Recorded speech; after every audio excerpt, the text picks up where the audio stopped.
Welcome back to the Learn English Lab. I'm Mike, and I'm super excited to be chatting with Sarah today. Well, thanks for having me. Sarah, you're a real expert when it comes to communication. I try my best. So today we're going to dive into a topic that I think, honestly, kind of freaks a lot of us out. Oh, I know exactly what you mean. Starting conversations with strangers, like how do you even... Right. It can be scary, but I think for a lot of people, it's that fear of the unknown. You know? Totally. Like, what if they think I'm weird or something? But here's the thing. It really is a skill you can learn. And the more you practice it, the easier it gets, I promise. Okay, that makes me feel a little better already. But where do we even begin? I'd say the most important thing is confidence. Confidence, huh? Even if you don't exactly feel it. Even if you have to fake it a little bit at first. Because seriously, when you act confidently, your brain starts to catch up. Wait, really? Yeah. It's kind of like you're tricking your mind into believing it. So it's like that whole fake it till you make it thing. Exactly. And I've seen it work wonders, I'm telling you. I like that. I guess it's kind of like the saying action cures fear, right? Oh, 100%. The longer you hesitate, the more time you have to overthink things. And overthinking never leads to anything good. Oh, definitely not.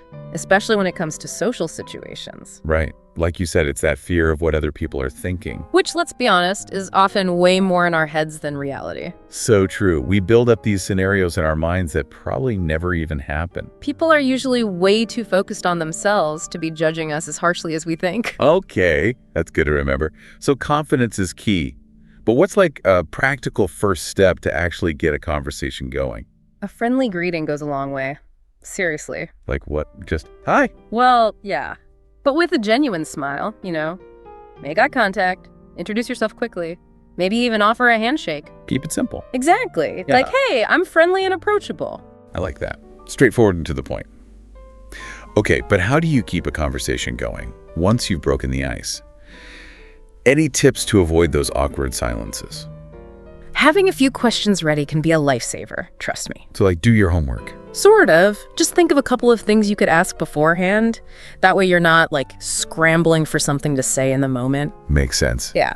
Do you have any examples of questions that usually work well? Oh, tons. I mean, even something as simple as asking for directions or recommendations can be a great way to start chatting. Like, hey, do you know a good coffee shop around here? Exactly. Or like, is this your first time at this event? You know, just something to get the ball rolling. Simple but effective. I like it. What's really key is to ask open-ended questions. Open-ended? Yeah. Instead of questions that just get a yes or no answer, try to ask things that encourage the other person to actually talk a bit more. So instead of, is it cold out today? I could say, what do you think of this crazy weather we've been having? There you go. You're giving them a chance to share their thoughts. And people love to share their thoughts, don't they? Oh, absolutely. And, you know, there's a reason for that. I'm all ears. It's not just about ego, you know, like people just wanting to talk about themselves. It's actually deeper than that.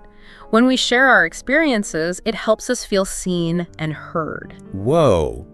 So it's like a fundamental human need. Exactly. It validates our existence and helps us connect with others. I never thought of it that way. So it's not just about getting them talking. It's actually like fulfilling a basic human need for connection.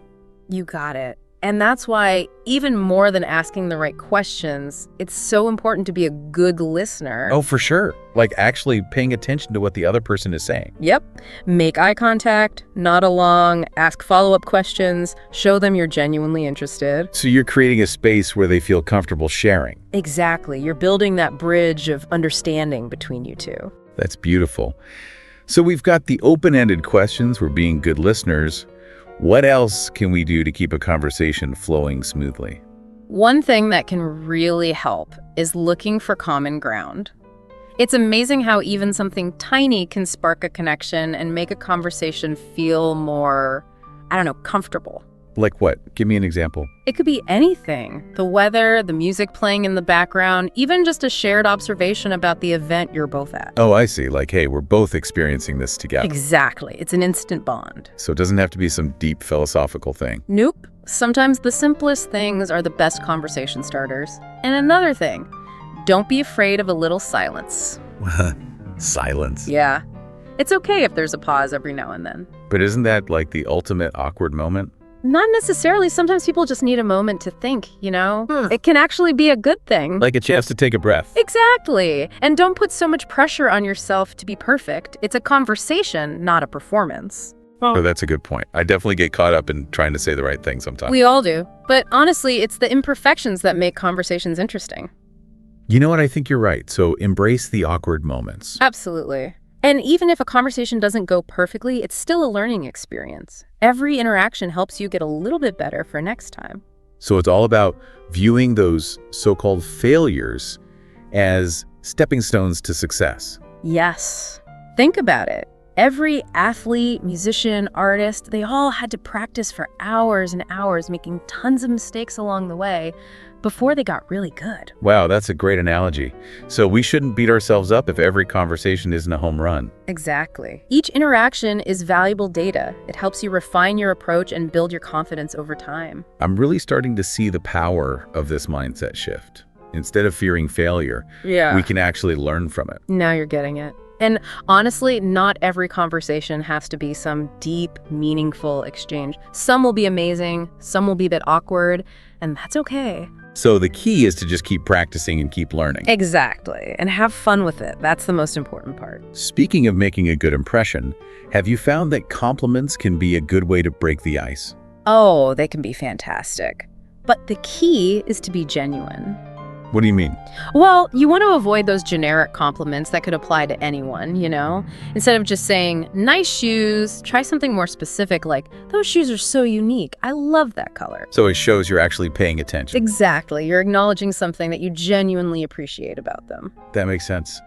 And what's a good way to keep the conversation going after a compliment? You could ask a follow-up question, like, where did you get those shoes? I've been looking for something similar. I see. It keeps things flowing naturally. And it shows that you're truly interested in what they have to say. And you know what else can really help make a conversation more enjoyable? What's that? Humor. A little bit of laughter can go a long way. Oh, absolutely. A well-placed joke or a funny observation can really lighten the mood. Totally. But of course, there's a fine line between being funny and being offensive. Right. You don't want to cross any lines. So be mindful of the context, the person you're talking to, their cultural background. You want to make sure the humor is appropriate for the situation. So read the room. Yeah. But even if you're not, like, a comedian, you can still use humor in subtle ways. A playful tone of voice, maybe a self-deprecating comment, even just laughing together at an awkward moment, those things can create a connection. I like that. It takes the pressure off. Exactly. Because at the end of the day, authenticity is key. People can spot a phony a mile away. Right. So just relax, be yourself, and let your natural charm shine through. This has been so insightful already, Sarah. You've given us so much to think about. I'm glad you think so. Before we wrap up part 1 of this deep dive, do you have any final words of wisdom for our listeners? One thing that I think is super valuable when you're trying to start conversations is learning to read social cues. Social cues? Like, what do you mean? It's all about paying attention to the nonverbal signals people are sending, like their body language, their facial expressions, all that. So like being a human lie detector. Not exactly. It's more like tuning in to those unspoken messages that can tell you a lot about how someone is feeling.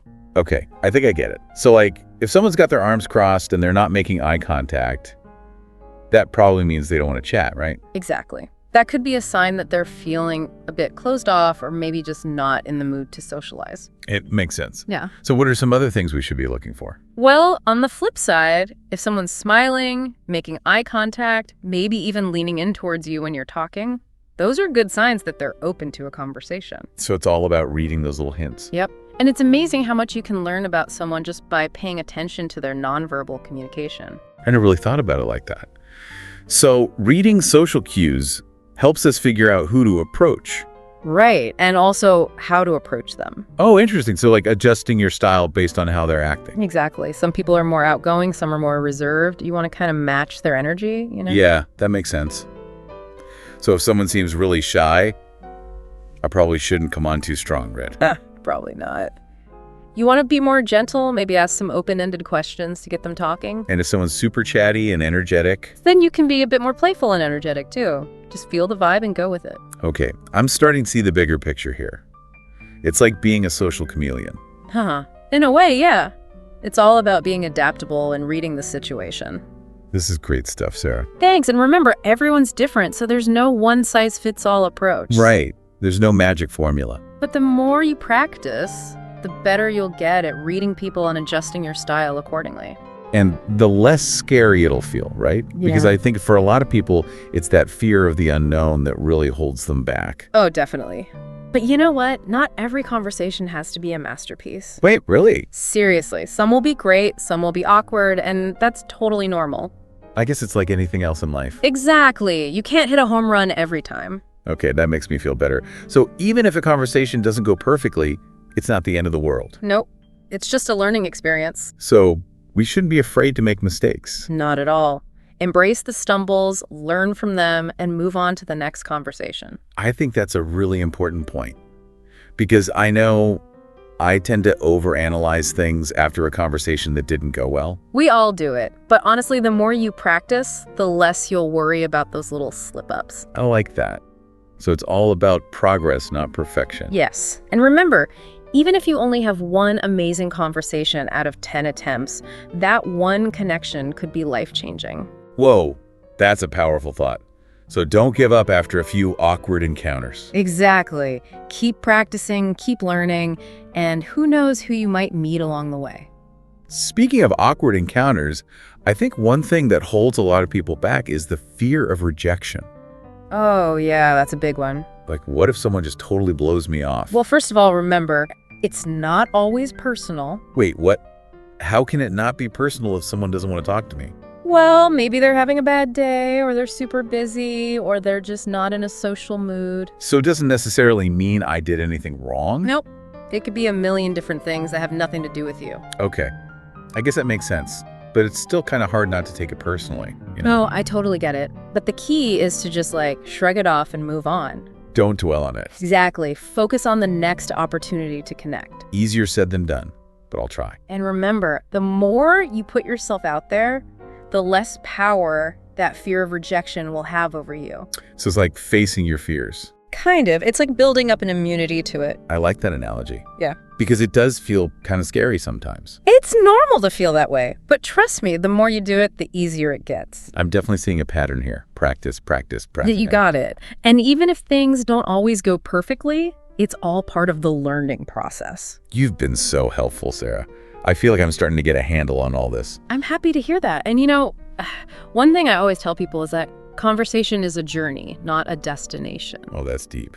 What do you mean by that? I mean, it's something you keep learning and refining throughout your whole life. So there's always room for improvement. Absolutely. And the more you practice, the more comfortable and confident you'll become. So what are some practical ways we can, incorporate all this stuff into our daily lives? Well, challenge yourself to strike up a conversation with at least one stranger every day. Every day. Yeah, it could be anyone. The barista at your coffee shop, someone in line at the grocery store, whoever. So just be more open to those random interactions. Exactly. The more you do it, the more natural it will feel. This is really eye-opening. I'm starting to see the world as, one giant conversation playground. I love that because that's what it is, There are so many opportunities to connect with interesting people if we just open ourselves up to it. I never thought of it that way before.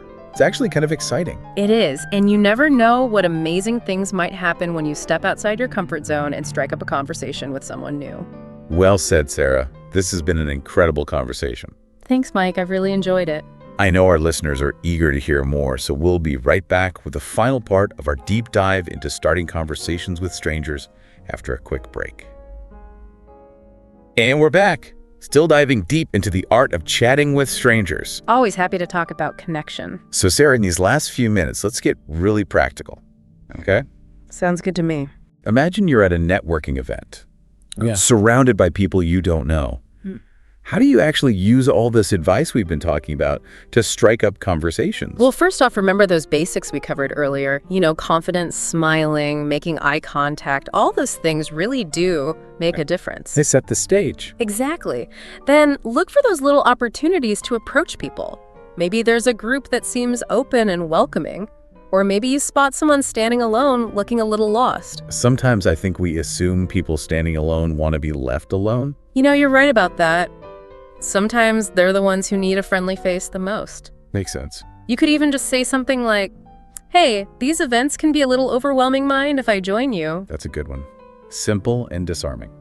And once you've broken the ice, remember all those great conversation starters we talked about?